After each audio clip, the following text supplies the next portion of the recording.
Good evening. Welcome to South Asia Newsline. I'm Lipakshi Khurana. Here are the top stories we're tracking for you on Wednesday, the 13th of December.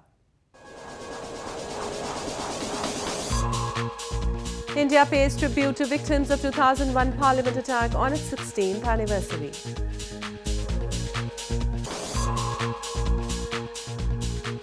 Pakistan rejects Indian stance in Kulbhushan Jadhav case in ICJ.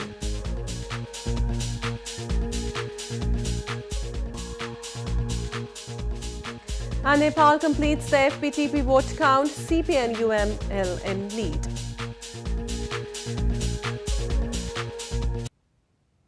And now for all the details. India paid homage to the victims of the 2001 Parliament attack on its 16th anniversary on Wednesday.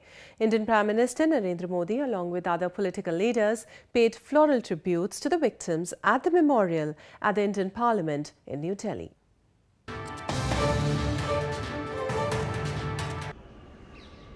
India paid homage to the victims of 2001 Parliament attack on its 16th anniversary on Wednesday. Led by Indian Prime Minister Narendra Modi, members of the Parliament paid tributes to those killed in the attack. Indian Vice President Venkaiah Naidu, former Prime Minister Manmohan Singh and lawmakers joined the Prime Minister in paying homage. The Parliament attack by 5 militants in 2001 killed 14 people, including 5 militants, 6 personnel and 3 government staff. हमेशा भारत चाहे किसी भी दल की party हो, कोई भी सरकार हो, अपने लोकतंत्र को बचाएगा और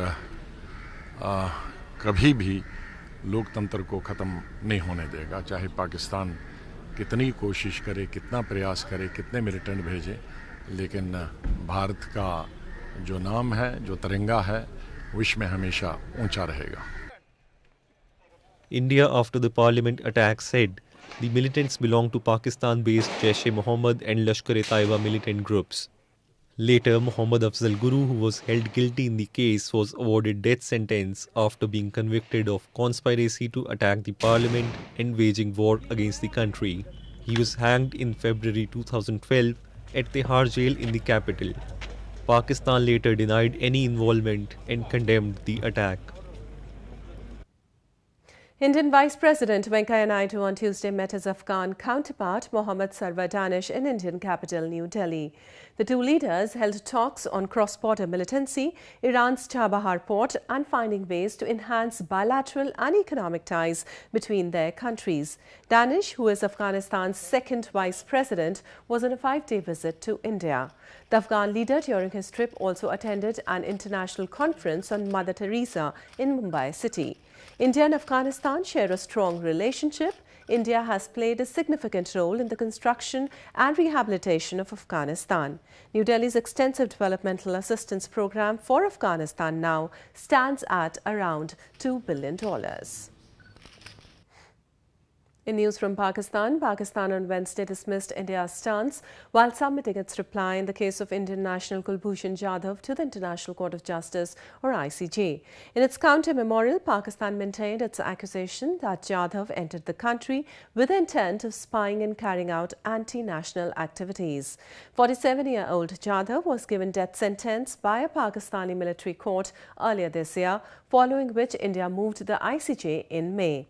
The ICJ halted his execution on India's appeal pending the final verdict by it. India maintains that Jadhav was kidnapped from Iran, where he had business interest. Pakistan's reply states that Jadhav was a serving officer of the Indian Navy, which does not fall under the purview of the Vienna Convention. Moving on, residents of Pakistan-administered Kashmir have strongly opposed the construction of dams and hydroelectric projects in the region by Pakistan. They allege that Islamabad is plundering and looting the natural resources in the illegally occupied region. Locals in Pakistan-administered Kashmir have strongly opposed the construction of dams and hydroelectric projects in the region by Pakistani authorities. They accuse Islamabad of plundering the natural resources in the illegally occupied region. The locals allege the regional government is not even considered while taking such decisions, due to which the locals are suffering. हुकूमत पाकिस्तान मुख्तलिफ ममालिक के ज़रिए यहाँ के रियासती वसाइल को जिस तरह बेदर्दी से लूट रही है उसकी मिसाल नहीं मिलती। खुसूसन आज़ाद कश्मीर में बहने वाली कुदरती दरियाओं को रोकना, उनका रुख मोड़ना और उनसे पाकिस्तान की तवानाई की ज़रूरियात पूरी करने के लिए प्रोजेक्ट्स लगाने का अमल ज़ोर शोर से जारी है। The residents in Pakistan-administered Kashmir allege they are treated as second-class citizens under the illegal occupation by Pakistan. In recent days, several incidents have been reported where the Pakistani security forces kidnapped and tortured the political activists, especially the youth who raised a voice against the Pakistani occupation and exploitation of their natural resources. A top UN official on Tuesday urged the UN Security Council to pass a resolution seeking a solution to the ongoing Rohingya crisis. The official accused the Myanmar army of gross violations of human rights in troubled Rakhine province and demanded strict action.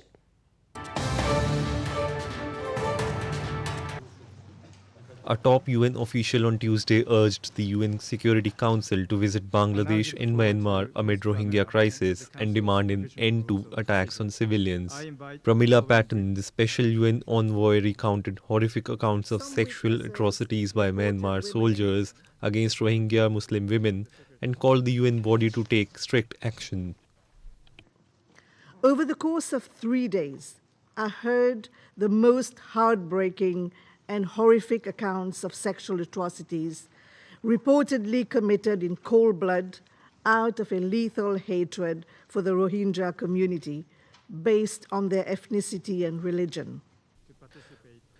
She said that a Security Council resolution outlining measures to hold the perpetrators accountable would send an important signal.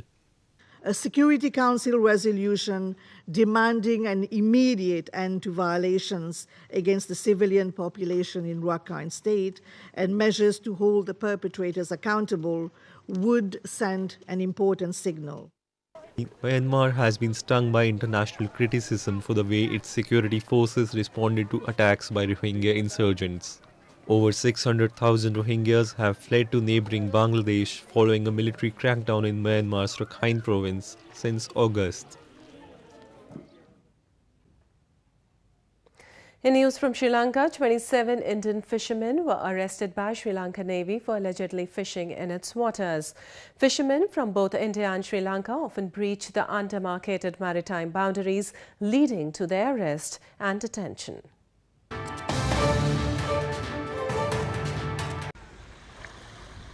Sri Lankan Navy arrested 27 Indian fishermen for allegedly fishing in its territorial waters. The fishermen had gone out fishing late at night when they were apprehended by the Sri Lankan Navy from near Delft Island and their 5 boats were seized. The arrested fishermen hail from Pudukkottai district of India's southern Tamil Nadu province. நேற்று தான் கடலுக்கு போனா எதுவுமே தொந்தரவு இருக்கா நினைச்சது தான் நேற்று 5 படகையும் 27 மீனவர்களையும் இலங்கை கடற்படை பிடிச்சிட்டு போயிடுச்சு. எண்ணிக்கை நாளுக்கு நாள் பிடிக்கிற படகுகளும் சிறையில் இருக்க மீனவர்களும் அதிகமாகிக்கிட்டே இருக்கு. Sri Lanka has long fumed over poaching and illegal fishing by Indian fishermen that it says depletes the catch of its own fishermen. Fishermen from both sides often breach the undemarcated maritime boundaries, leading to their arrest and detention. The UN Convention on the Law of the Sea states that fishermen who cross territorial waters can be warned and fined, but not arrested. Moving on to news from Nepal, the vote counting of the first past the post or FPTP for recently held parliamentary and provincial polls in Nepal concluded on Wednesday. As per the final FPTP results, the CPN-UML party has won the highest number of seats and emerged victorious in 80 federal and 166 provincial constituencies.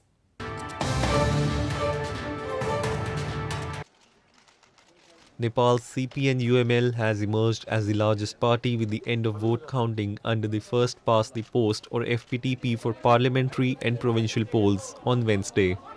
As per the final FPTP results, CPN-UML has emerged victorious in 80 federal and 166 provincial constituencies, which is the highest number among all. On the other hand, CPN Maoist Centre has won in 36 federal and 73 provincial constituencies. The Nepali Congress, however, has won the least number of seats with 23 federal and 45 provincial constituencies under it. Nepal witnessed the parliamentary and provincial polls in two phases on November 26th and December 7th, capping its 11-year-old transition from monarchy to federal democracy. With majority seats, CPN-UML is now likely to form the new government in Nepal. Argentine football legend Diego Maradona kicked off a charity football match in India's eastern Kolkata city on Tuesday. He was on a 3-day private trip to Kolkata, his second to the football crazy city after 2008.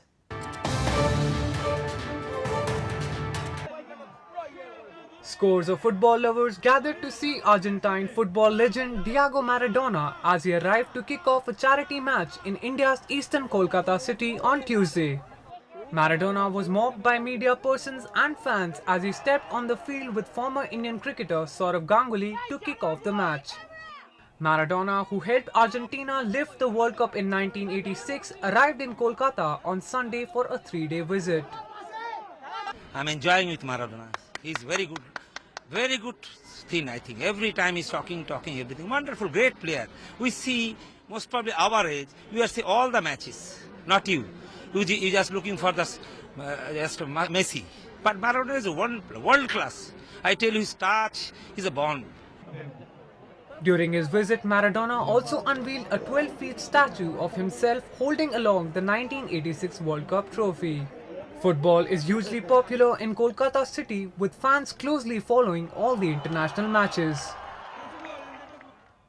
As temperatures dipped to sub-zero level in India's northern Jammu and Kashmir province, people thronged markets in the valley on Wednesday to relish some of their favourite traditional winter snacks.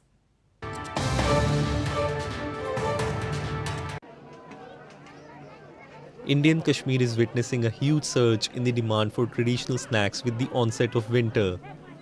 Shops selling traditional snacks in Srinagar city on Wednesday did brisk business as locals thronged in huge numbers, a day after the valley received season's first snowfall. These snacks come in different varieties including dried vegetables and smoked fish, and traditional snack referred to as tabrook or Indian flat bread, which are sold like hotcakes. Every winter, residents of the northernmost province also relish dry snacks like fritters and nadar, which are made using lotus stem. Main वजह ये भी है कि ये जो हमारा tradition है, Kashmiri tradition है, ये कभी कभार हमें यहाँ उर्सों पे मिलने को मिलता है और इन चीज़ों पे ज़्यादातर फ्रेश चीज़ें हमें मिल जाती है, जैसे ये नदरू हुआ, गोजी हुई, पराठा हुआ, वो अच्छा चलता है यहाँ पर, सब लेता है। ये एक बड़े दिन काम होता है, 1-2 दिन काम होता है अच्छा, आम दिन ऐसा काम नहीं होता है, सब लेता है, नदरू लेता है, गोजा लेता है, आलू लेता है। ये बहुत बड़ा बिजनेस है, अच्छा है। Roads in the province often get blocked due to heavy snowfall, cutting off supply of essentials. So the locals in the province stock up on dry foods to get them through the extreme winter. They prefer these delicacies as they are warm in nature and are good for consumption in winter season. Well, that's the way it was in South Asia this evening. Before we conclude, the top stories once again.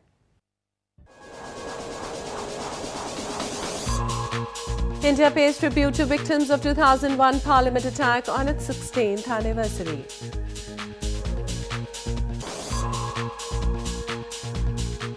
Pakistan rejects Indian stance in Kulbhushan Jadhav case in ICJ.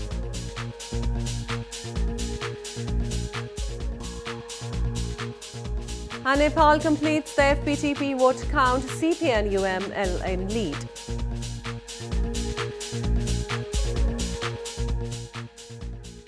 Now, our viewers can watch the show on SouthAsiaNewsline.com. You can also visit us on Facebook.com/Asia Newsline and follow us on Twitter @Asia Newsline. That's all in tonight's edition. We'll see you same time tomorrow. Good night.